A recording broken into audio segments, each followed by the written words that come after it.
in this 12 winning streak is by 1 goal. And that tells you that, again, they're not exerting themselves too much, doing enough, getting there, playing like complete champions. But then that's not a criticism, though, is it? It's not at all. That's just managing the games. They're looking at the big picture. We haven't got to do too much. We haven't got to blow everyone away. We haven't got to play at 100 mile an hour every game. We've got Champions League coming. We've got Cup to win. We've got a league to win. We've got to just manage the both tournaments in the right way, and that's what they're doing. I think we can get some instant reaction. I'll come to you in just a second. Let's go straight down pitch side, though. Kevin De Bruyne is with Des Kelly. Des. Thanks very much, Jake. Yeah, Kevin, you've scored some important goals in your time, but that must be right up there.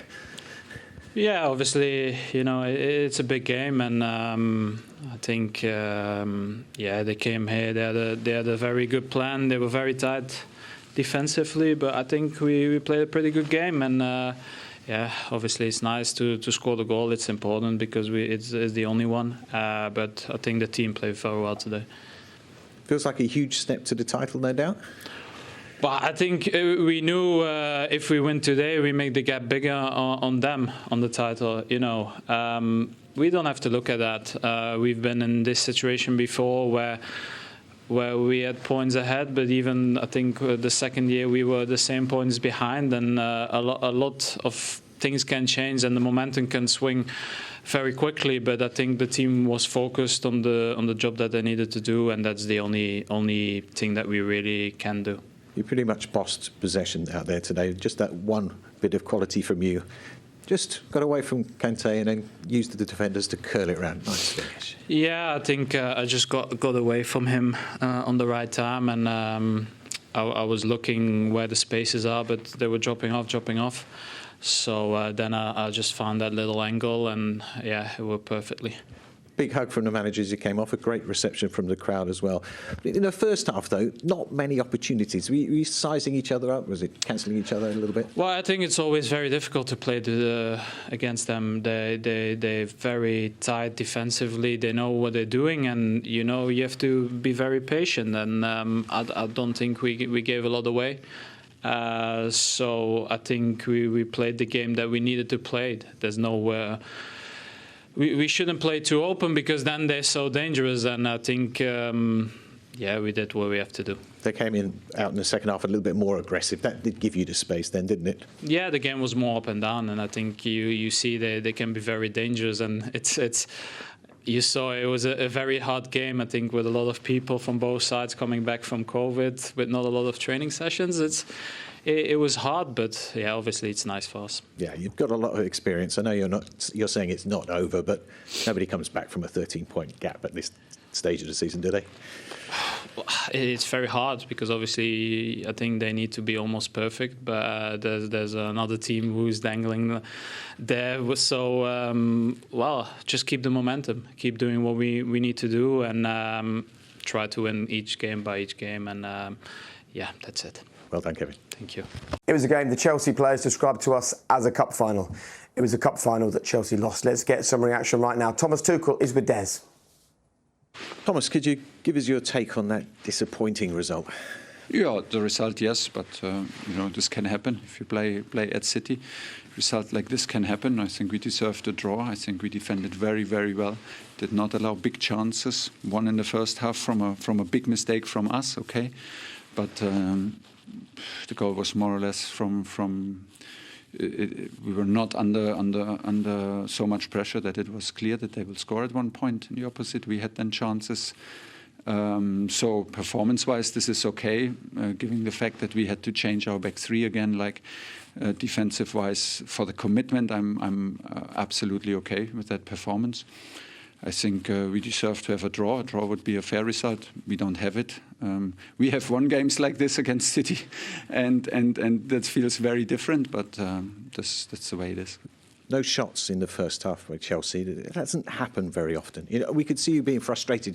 Yes, because we had. I think we had 8 or 9 offensive transition, and we had 0 touches in the box. That was a big problem today, offensive-wise. The performance of the front players, that was simply a lack of precision, a lack of timing, and a lack of composure that you cannot think that you get a lot of half chances, deliveries, and on a level like this, we lost too many balls too easy, and that's why we have a number like this. Of course, that was a big problem in our game today. And you've got Romelu Lukaku up front. Was he getting the service? It didn't seem that way. Sometimes he needs to do the service. I think he's included in this. He had many ball losses without any pressure, and many ball losses in very promising circumstances. He had a huge chance, so he's included in this. Of course, we want to serve him, but he's part of the team, and the performance up front, like especially in first half, was we can do much better, and we need to do much better because we had a lot of transition chances in first half already. Yeah, he was more aggressive in the second half, but of course that opens the game up a little bit as well, doesn't it? Yeah, it opens the game up a little bit, of course, and you need to sometimes, in the context of our situation, you need to wait for the moments, you need to wait for the minutes when you feel it, when you're confident, when you have the legs for it, and when you win, then when you step up. But all the time when we won the challenges, stepped into the challenges, won them, we were strong and dangerous in counterattacks. We were more aggressive, more compact up high the pitch. That's why I think like we had good moments. We had moments where we suffered, but not like I felt us stronger than in the first leg over the 90 minutes. But first half we could do much more and create more chances with better timing and better passing, better ball control. Is the title done? Is it gone now? It's not my question to answer. We will never give up, but I mean, if City keeps on winning every game, nobody can catch them. Those are the maths. Do you agree that Chelsea deserved a draw? I can see why there's parts of the game Thomas would have been very happy with, particularly the second half. I thought he's right, they did step up, they was more compact, they got the press on, and they had chances. Romelu had a chance. It's very difficult to stop this Manchester City team, especially when you've had to change the back three on occasions. Thiago Silva coming back in after a layoff, N'Golo Kante won at his level. So I think there's things to be positive about, but I think also he's right in what he said that, you know, they're never going to give up for the title, Chelsea, but it's going to be very, very difficult for this Manchester City team, especially we're in this mood where there's so much rhythm to their game. Chelsea at times were brilliant on the press, but Manchester still managed to open them up at times. I think it's important the point he made about the transitions, and that's where his frustration came from. When they did win it, they didn't play to their strengths, and which was playing forward. You saw against Arsenal in the game last week where they caused City problems, and a big part of that was playing the ball forward and then running forward and not delaying, not taking time and allowing City to get back. And today they played far too many short passes and didn't get the ball out into Lukaku. And he's right about Lukaku. You have to feed him. But today he got one good chance, the chance that he'd wait for, and he'd be thinking about last night. Give me one of them. Do you know what I think, Ria? I think the difference between the Arsenal's performance and the Chelsea's performances of Martinelli and Saka in the Arsenal game, that on them transitions, being able to get the ball, drive 1-2 and do something. Today, Pulisic and Ziyech weren't at their very best. And I think that's, when you talk about the structure of the team, I think that's where Chelsea was a bit lacking today. When they got the ball in midfield, Kovacic made some excellent challenges, won the ball. Then it went to Pulisic and Ziyech, and they didn't find the right pass, and you have days like that sometimes as a number 10. I've had plenty myself, so it was a difficult one. So you don't get it right. You've got to be clinical. Both them games you watched, and you saw both them games, and you say, Arsenal played well, Chelsea done it all right at times, but you're not clinical. You're not clinical in the big moments, in the big games. You won't get the results. Yeah, and I think City have created that now. I don't think Chelsea were poor today. I just think City, like you're saying, have over gears. I think if they needed to, and it got to 1-1, City just raise it again. Yeah. And I don't think we should take this performance for granted. I know we've seen City win 4, 5, 6 and even 7 recently in early December, but I don't think we should take these performances and these results for granted. The fact that they're just churning out results again and again, I think they need applauding for that. And I've been in this position as well, where you're going to win a league, you're just chalking games off. You don't mind playing below your average or at your average, not at your best, because you're not needing to. You're just chalking the games off. It's about getting your hands on that trophy we've got in the studio here. And if you're just chalking games off by playing okay and doing enough, so be it. Should we take a look at the goal? Because it was a moment of brilliance from Kevin De Bruyne, and stats are amazing. 180 goal involvements since he joined Manchester City. We're having a conversation in the break. I think he stands on the shoulder with any of the midfielders. I think he's a fantastic talent. And from this goal here, you know, he gets the ball there, and that's Kante chasing you as well. That's the, you know, and he managed to use his body well, rides the tackle, and this, like he said, in his interview there, he's looking for the space, wasn't finding it. He used Thiago Silva, just bent the ball round him, lovely pace. It's an outstanding finish, and from a player that's he's glorious to watch. What about the keeper? I mean, he takes a step to his right there, and I think the goalkeeper's union will probably try and protect him at some point. But if we can see that angle again as he's approaching, he takes a step to his right. Yeah, it leaves it open. And I think as much as we applauded him in the first half for that save, which was vital, I think he deserves a slight bit of criticism for that, because I think he should be using Thiago Silva the same way Kevin De Bruyne is. I don't think he can get it wrong that side of the goal. I think if he gets it wrong the other side and he reverses it, you're like, OK, I understand what you were doing, but the fact that he's trying to gamble... And if we just roll that back a little bit on this same shot, just before he takes a step to the right, is there an argument here that he's either trying to get a better view of the ball, or he's even concerned that ball is going to come through the legs of the defender? Yeah, but that's the thing. I don't think you can gamble on it going through the legs. And if you're trying to get a better view, I understand that. But try to get a better view on the way that Kevin De Bruyne is going. In the air when he takes the But step. you know what it is as well? This comes back to communication.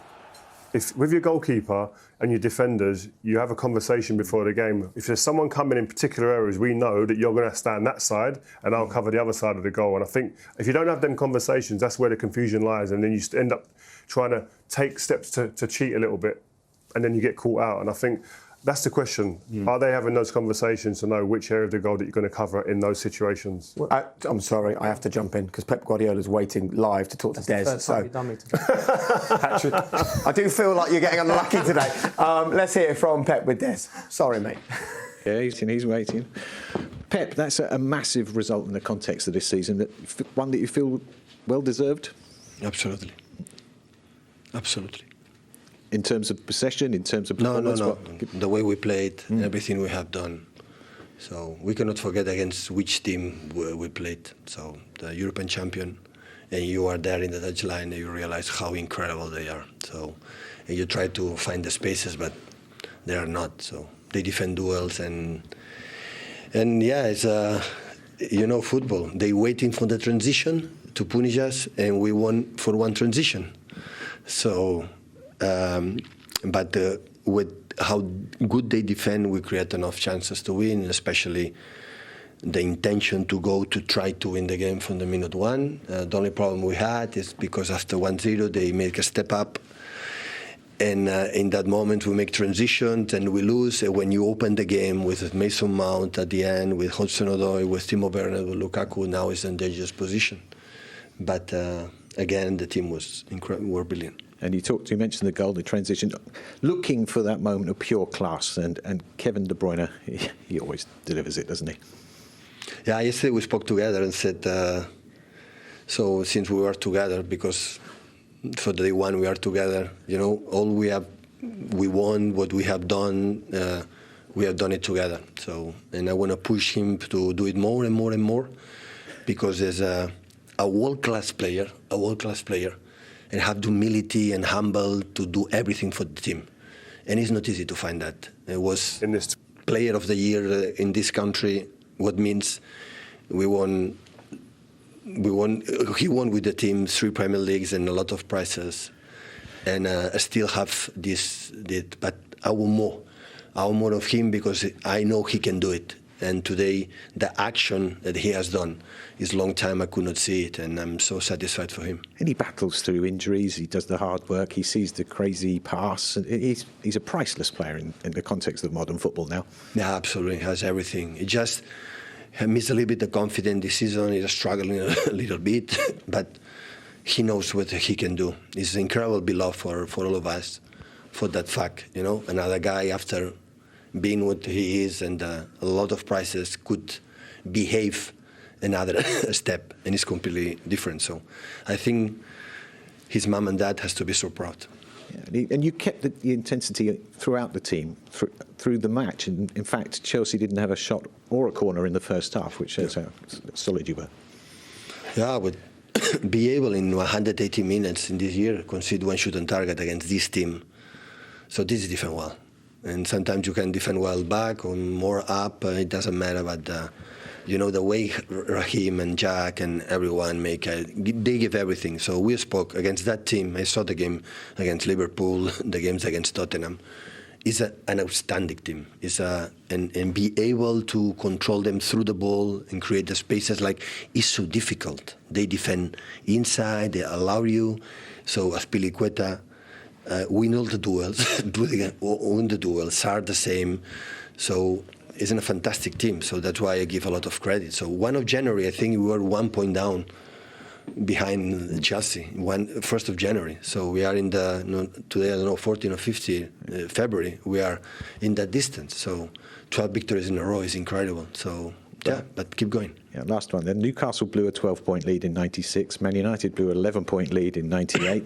Nobody's blowing a 13-point lead now. Listen, that will be a problem now. Is for granted. We have to say if Liverpool win the game in hand, so it's 8 points. So it's not that the position like Chelsea. But now my job is take out in the brain, in the heads of my players, what try to don't believe what the people is going to say.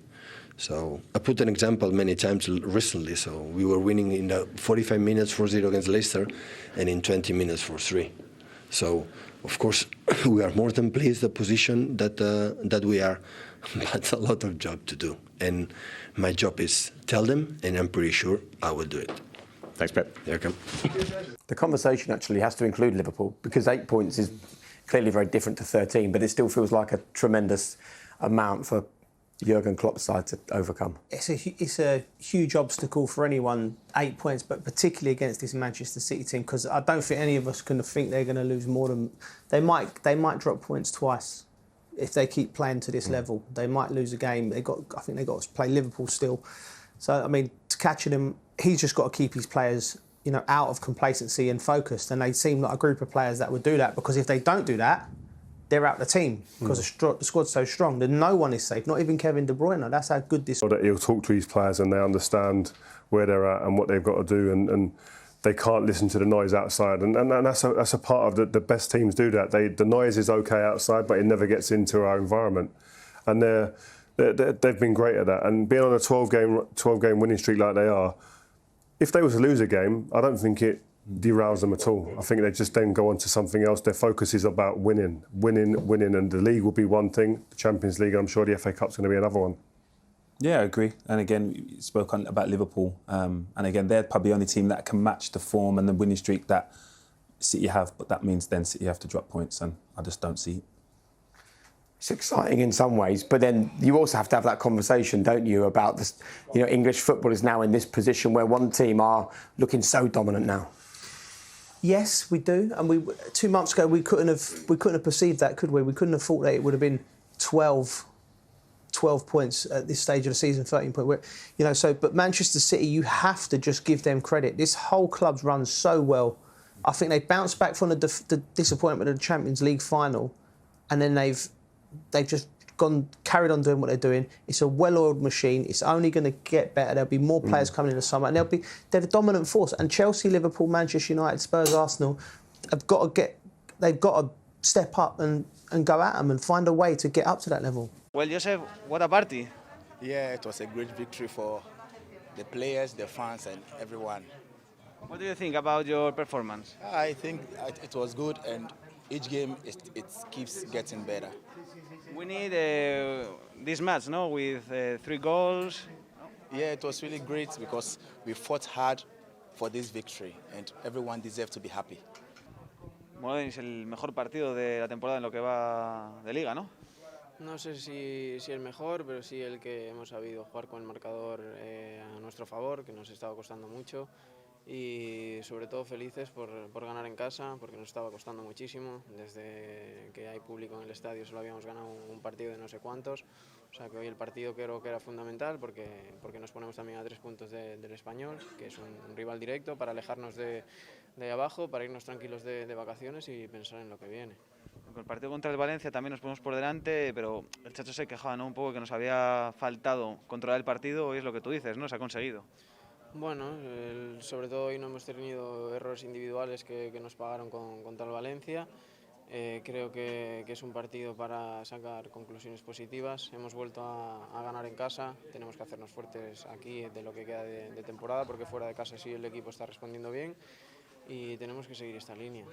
Cuéntame el gol, ¿no? Porque ha sido una jugada rápida, pero cuando te ha llegado ha sido como mucha pausa, las pican. ¿Cómo ha sido? Bueno, recibo de Hugo, controlo y normalmente Diego López suele salir a tapar. Veo muchos partidos y Diego López en los 1 para 1 suele salir a tapar, entonces yo controlo y él no ve lo que voy a hacer, entonces intento picársela un poquito y cruzársela con tranquilidad. ¿Hugo ya tocaba? Tocaba, pero ahora mismo sentimos una alegría inmensa, ya no solo por el partido, sino estamos trabajando como el que más, estamos en el día a día muy sacrificados, con los pies en la tierra, con humildad, y al final somos una piña y hoy nos lo merecíamos y se lo merecía también la afición, que pues mira, no estamos ganando, no nos están saliendo los partidos en casa y aún así la afición cree en nosotros, nos apoya y nos transmite el cariño día a día. Eso te iba a decir, has dicho que sois una piña equipo, pero la afición también, hemos visto ese momento tan bonito ahí en la esquina. Sí, sabemos que le debemos mucho a esta afición, no solo de esta temporada, sino que por desgracia hemos vivido un par de temporadas muy jodidas sobre todo a nivel mental, muy difíciles de sacar y las hemos sacado esas temporadas gracias al apoyo de ellos. En otra situación, en otro equipo, la afición lo dejaría de lado y aquí cuanto peor iban las cosas, más estaban con uno y con el equipo. Y eso es de agradecer y se lo agradeceremos hoy, mañana y en un futuro. En lo personal, vuelves después de varias semanas que parecía que sí, pero al final no, 90 minutos con asistencia. La verdad que bueno, no estoy al 100%, pero creo que he podido ayudar al equipo. Venía de mucho tiempo parado, unos problemas que no se me daban ido. Entrenaba, tenía que volver a parar, volví a aparecer, volví a parar. Bueno, espero que ahora sea el fin de esta lesión del carajo, porque ya estoy frito y que pueda ayudar y contribuir al equipo. Saca 2001, 2022. Por el 2022 a tope. Tenemos que seguir con los pies en la tierra, saber quiénes somos, de dónde venimos y con esta afición, con el equipo, con el compañerismo y el sacrificio. No quiero ser pesado, pero creo que son las claves para mirar hacia adelante en un futuro. Gracias, Hugo. Gracias a vosotros. Gracias, Hugo.